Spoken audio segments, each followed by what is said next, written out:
حضرت ابو ہریرہ رضی اللہ تعالی عنہ سے روایت ہے کہ انہوں نے حضور اکرم صلی اللہ تعالی علیہ وسلم سے سنا، آپ صلی اللہ تعالی علیہ وسلم نے ارشاد فرمایا، بنی اسرائیل میں 3 شخص تھے، ایک کوڑھی، ایک نابینا اور ایک گنجا۔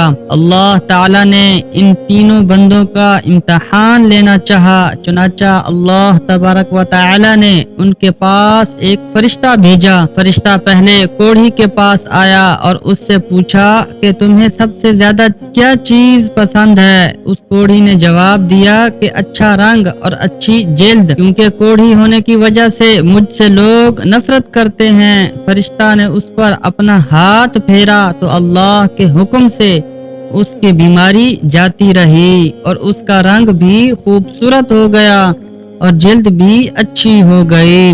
فرشتہ نے پوچھا، کس طرح کا مال تم زیادہ پسند کرتے ہو؟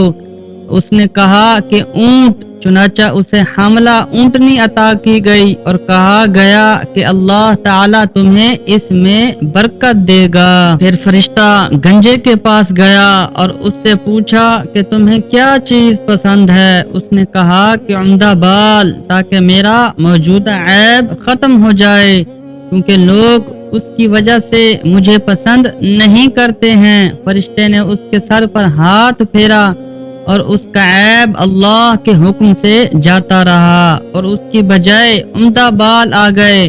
فرشتہ نے پوچھا کہ کس طرح کا مال تم پسند کرو گے؟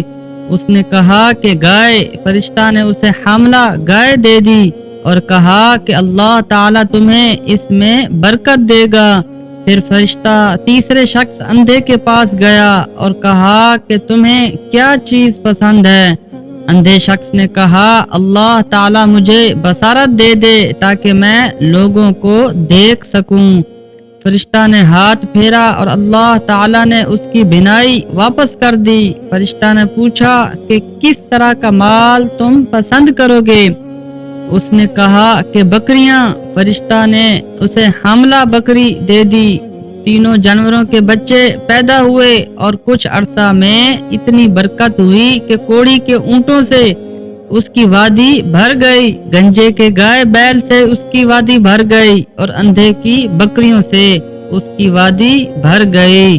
دوبارہ فرشتہ اپنی اسی شکل و صورت میں کوڑھی کے یہاں گیا اور کہا کہ میں ایک نہایت مسکین آدمی ہوں، سفر کا تمام سامان و اسباب ختم ہو چکا ہے اور اللہ تعالیٰ کے سوا اور کسی سے مقصد برآوری کی توقع نہیں، لیکن میں تم سے اسی ذات کا واسطہ دے کر جس نے تمہیں اچھا رنگ اور اچھی جلد اور مال عطا کیا، ایک اونٹ کا سوال کرتا ہوں جس سے سفر کی ضروریات پوری کر سکوں۔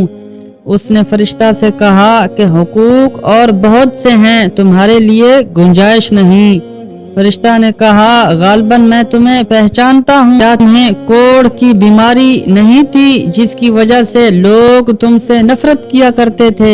ایک فقیر کی دعا اور کوشش سے تمہیں اللہ تعالیٰ نے یہ چیزیں عطا کی۔ اس نے کہا کہ یہ ساری دولت تو نسل در نسل چلی آ رہی ہے۔ فرشتہ نے کہا کہ اگر تم جھوٹے ہو تو اللہ تعالیٰ تم کو اپنی پہلی حالت پر لوٹا دے۔ اس کے بعد فرشتہ اپنی اسی شکل و صورت میں اندھے کے پاس گیا اور کہا کہ میں ایک نہایت مسکین آدمی ہوں، سفر کے تمام اسباب و وسائل ختم ہو چکے ہیں اور اللہ تعالیٰ کے سوا اور کسی سے مقصد برآوری کی توقع نہیں، لیکن میں تم سے اسی ذات کا واسطہ دے کر جس نے تمہیں بینائی دی ایک بکری مانگتا ہوں جس سے اپنے سفر کی ضروریات پوری کر سکوں۔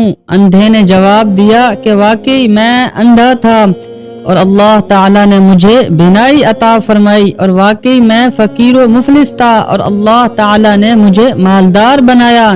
تم جتنی بکریاں چاہو لے سکتے ہو، باخدا جب تم نے اللہ کا واسطہ دیا ہے تو جتنا بھی تمہارا جی چاہے لے لو، میں تمہیں ہرگز نہیں روک سکتا۔ فرشتہ نے کہا، تم اپنا مال اپنے پاس رکھو، یہ تو صرف امتحان تھا اور اللہ تعالیٰ تم سے راضی اور خوش ہے اور تمہارے دونوں ساتھیوں سے ناراض ہے۔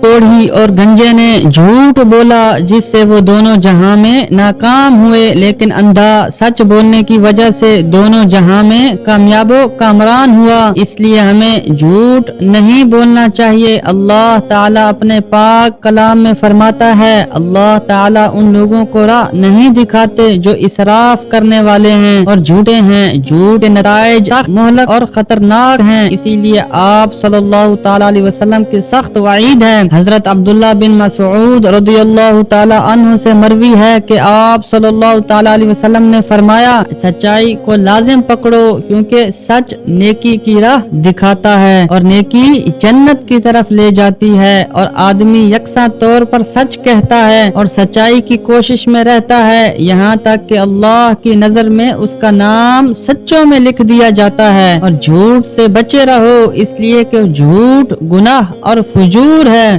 اور فجور دوزخ کی راہ بتاتا ہے، اور آدمی مسلسل جھوٹ بولتا ہے اور اس کی جستجو میں رہتا ہے یہاں تک کہ اللہ کے نزدیک اس کا شمار جھوٹوں میں لکھ دیا جاتا ہے۔